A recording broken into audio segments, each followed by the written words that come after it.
When one side sees elections as fair and the other sees them as rigged, we're no longer sharing a democracy, we're fighting over a broken scoreboard. That's why tools like ABE exist, to rebuild trust through transparency. Former Secretary of State Arizona, Ken Bennett. Please watch Ken Bennett's 5 key steps for ensuring transparent, trackable, and publicly verifiable elections. 1. Integrity in voter registration system. Who can vote? 2. Prove only registered voters voted. 3. Numbers of ballots equals numbers of voters. Do numbers balance? 4. Do ballot images match the numbers cast? Vote record, CVR. 5. Paper ballots verify ballot images, ballot library. The ballot is the starting line. When people doubt election results, democracy itself is on the line. But there's a way to restore trust, by verifying elections at the precinct level using publicly accessible records. Every county should release a cast vote record, CVR, file by precinct, a spreadsheet where each row corresponds to a ballot, linked to a digital image of that ballot. Using tools such as the ABE, Auditable Ballot Examination, system, election audits can be conducted from home with a laptop equipped with dual monitors. Neighbors, regardless of party, can spot-check results. One reads the image, the other checks the data. By auditing every 21st or 30th ballot, as determined by the auditor, it is possible to verify machine accuracy across all contests.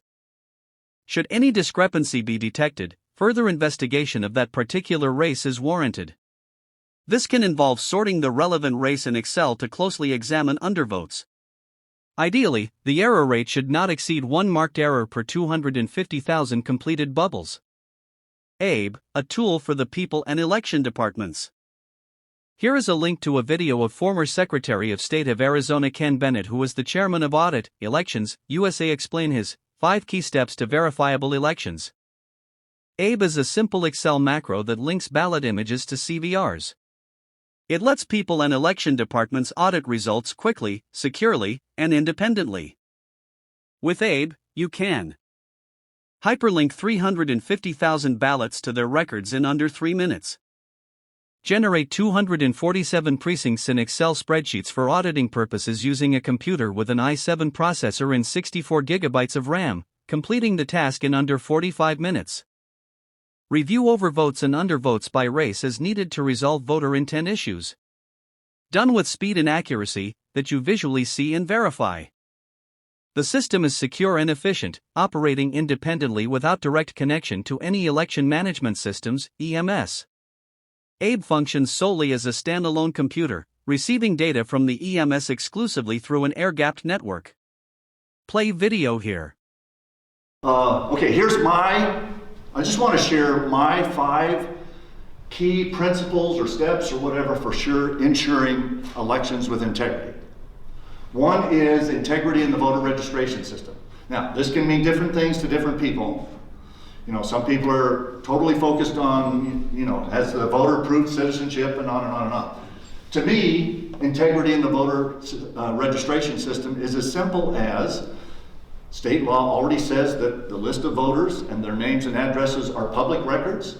Yes, there's about 8,000, I think, Arizona voters whose names are allowed to be redacted and their address because they're battered wives or they are judges or they are police officers or whatever. But the other 4.3 million Arizonans in every county, we know a name and we know an address. With that level of transparency, you can go to a county and say, okay, in Yavapai County, how many Kenneth Roy Bennett's are there?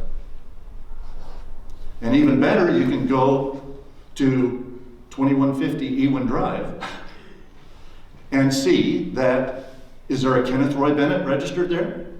If so, fine. If there's a Kenneth Roy and a Ken and a Kenny and a Ken Roy and a Ken R, then we got a problem. Now, in some rare occasions, there might be a Kenneth Roy Bennett Sr. and a Kenneth Roy Bennett Jr. So just verify that election that I talked about that we verified the statewide recount. We did this at the Secretary of State's office. We took the database of how many voters voted at any particular address. Usually it was 2, 3, 1, 4. We hit a address in Maricopa County, 438 voters at one address. We thought we had discovered some big problem. We run out there in our cars. It's a retirement home. And there were 600 people that lived in it, and 438 of them voted in the election. No problem. But at least you check. Second fundamental principle is once you've made sure that the voter registration system is who it is, you make sure that only people from that list are voting. Pretty simple, but one of the things that's captured in an election is who voted. Not how you voted, of course, but did you vote, yes or no? It's called your voter history. And every time an election occurs, every voter in the registration system gets a yes or no as to whether they voted in that election or not. Everyone that voted in an election should have been on the registered voter list. Third is, does the number of ballots equal the number of people that voted? Pretty simple, but needs to be verified. 4, and this is what we're basically here talking to you about today, is we've developed a tool. We're not trying to sell it. We're just trying to make it available. If you don't want to use our tool, there are some other tools around the country. So we are not here as a vendor trying to convince you, to convince the Board of Supervisors to use something.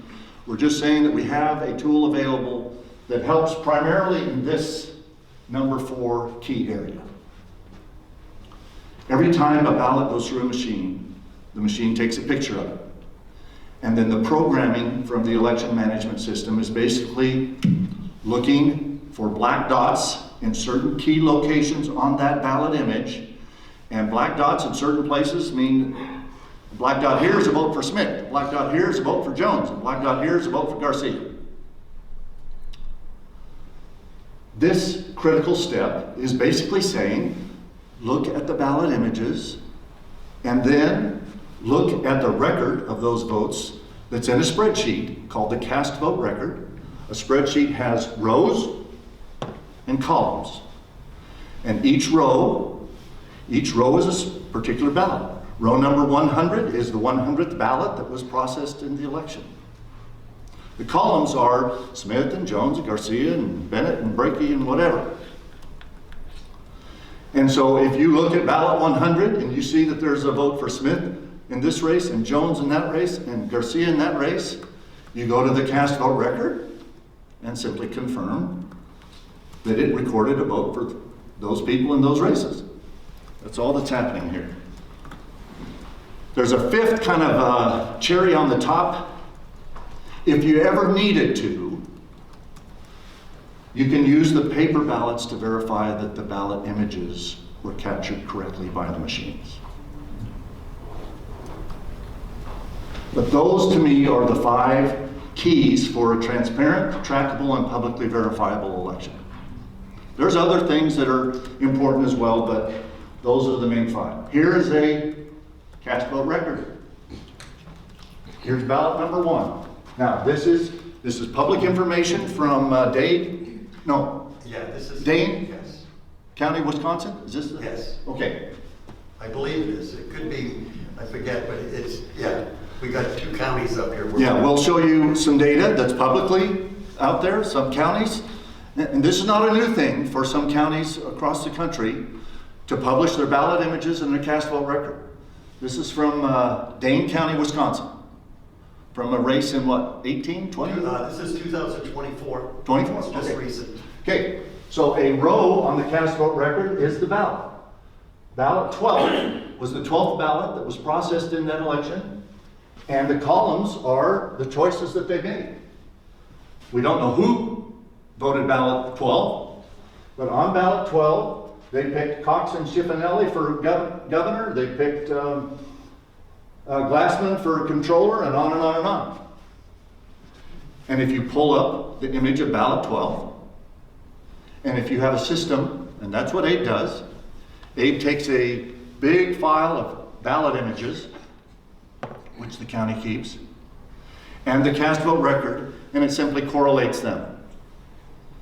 And it hyperlinks them so that you can click on one and see if it's reflected in the other.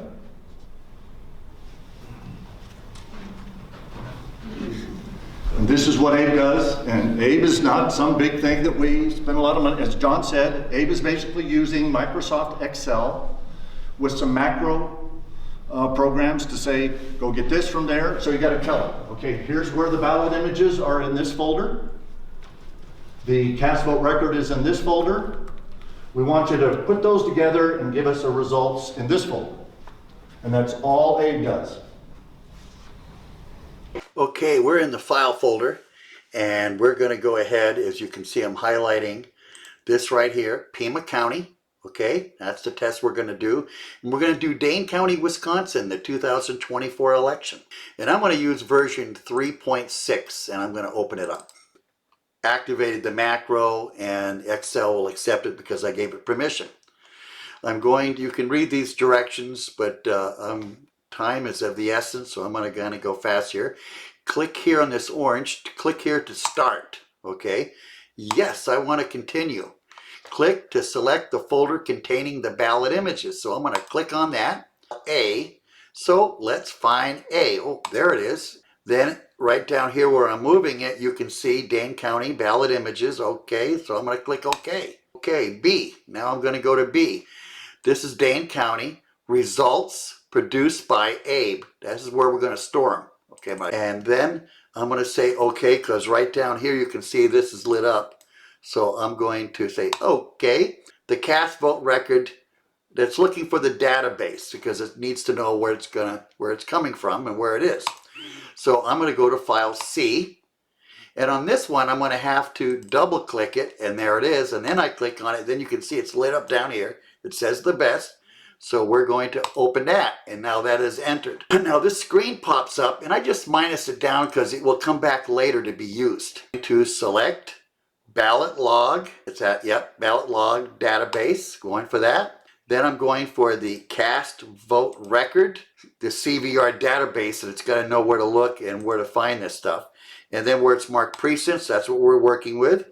And then we're going to create CVRs, hyperlink to all ballot images, and we're going to keep them all together. We're not going to separate by precincts because if I do, that will take about 40 minutes.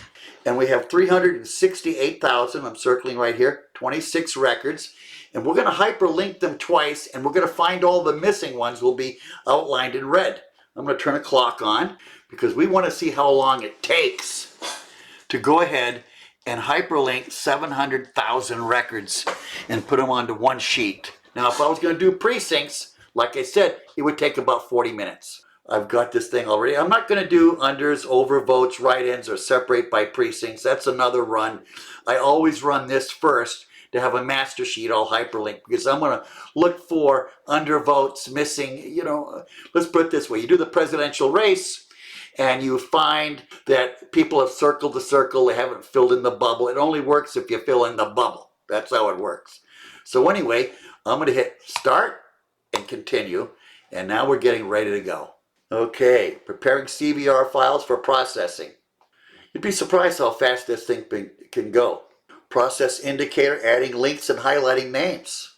50 seconds. When it gets to the end, it's going to ask, do I want to combine?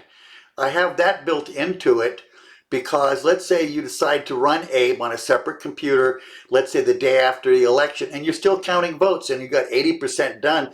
If you want to start processing that 80% and look for problems, you can.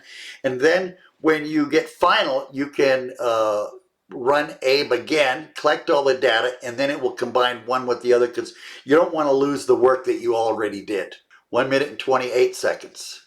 Like I said, there's nothing to combine. No. Done. 1 minute and 36 seconds. That is pretty fast. There are 646 missing ballot images and 645 missing individual CVRs.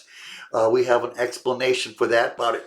Dane County was the first election county in the country that we talked into posting these ballot images online for the public. Okay, so what it did, There's 368,028 rows, but up at the top there's 2 title rows. So we accounted for 386,026 ballots.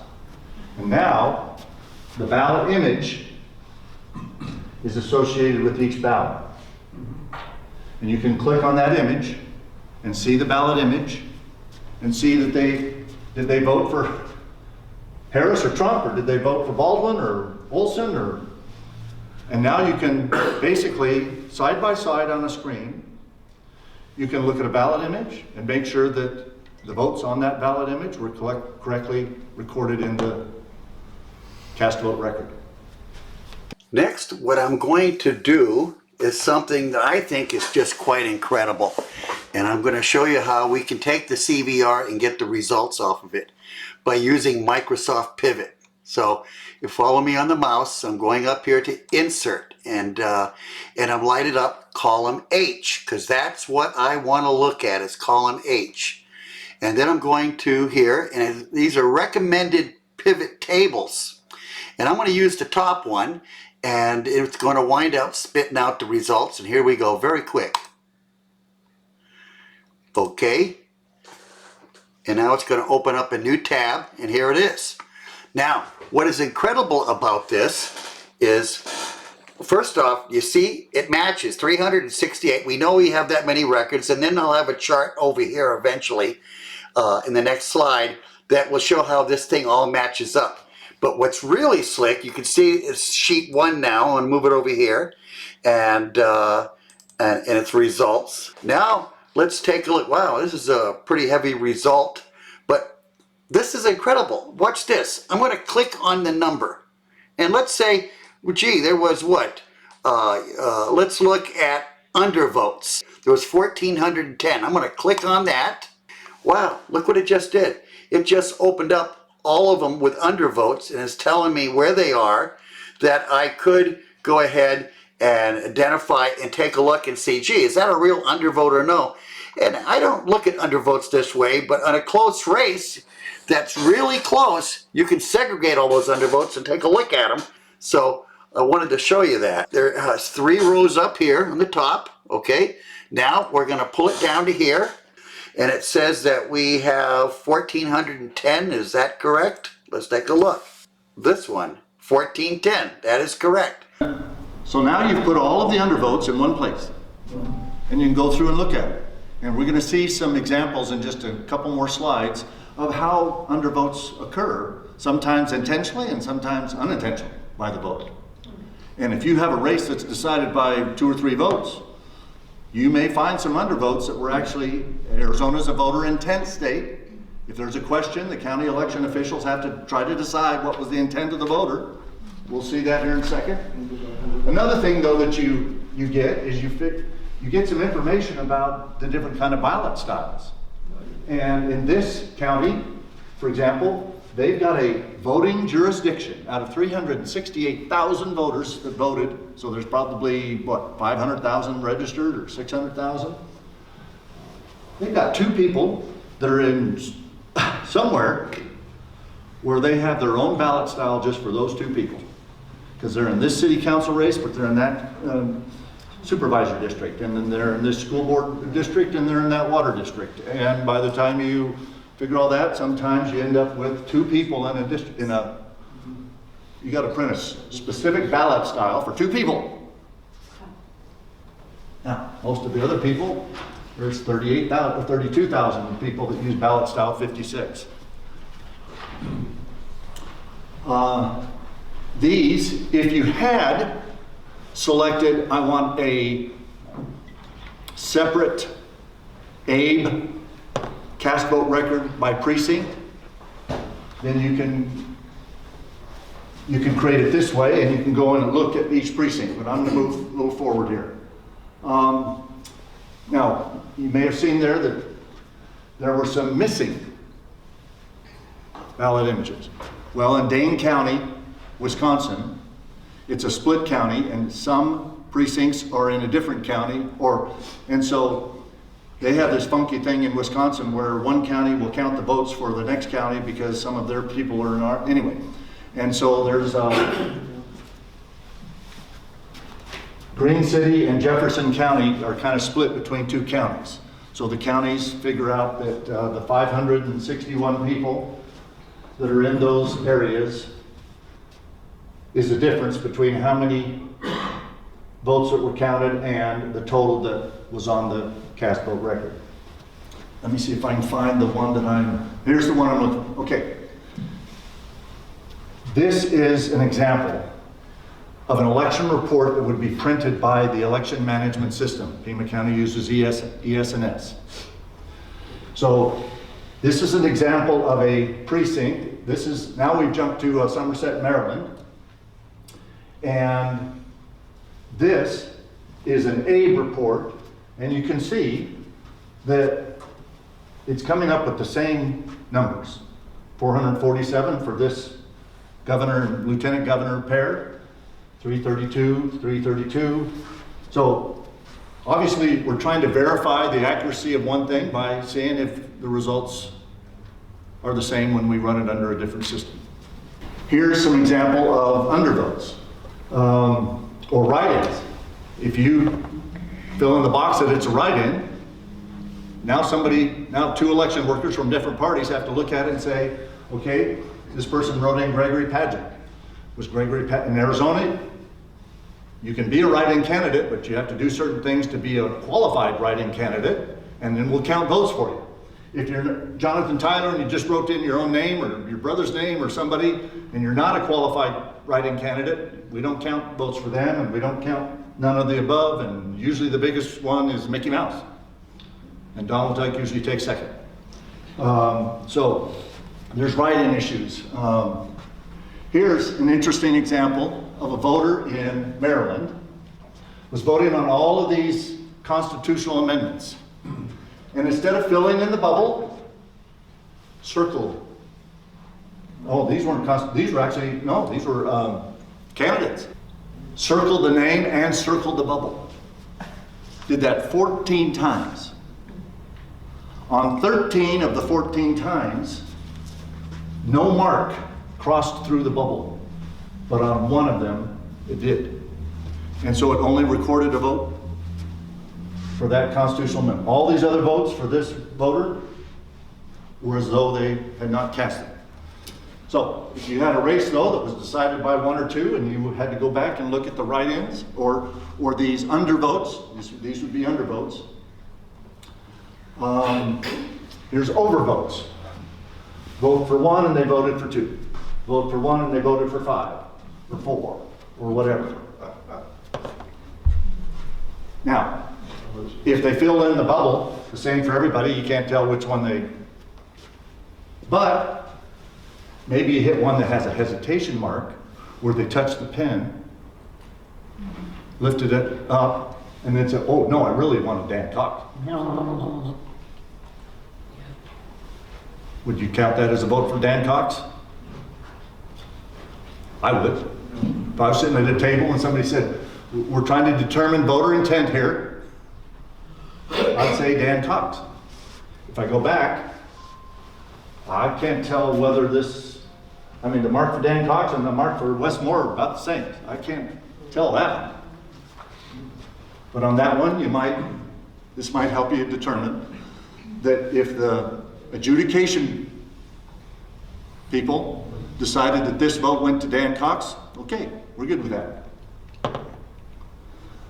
There's overvotes. I'm going to go a little quickly here.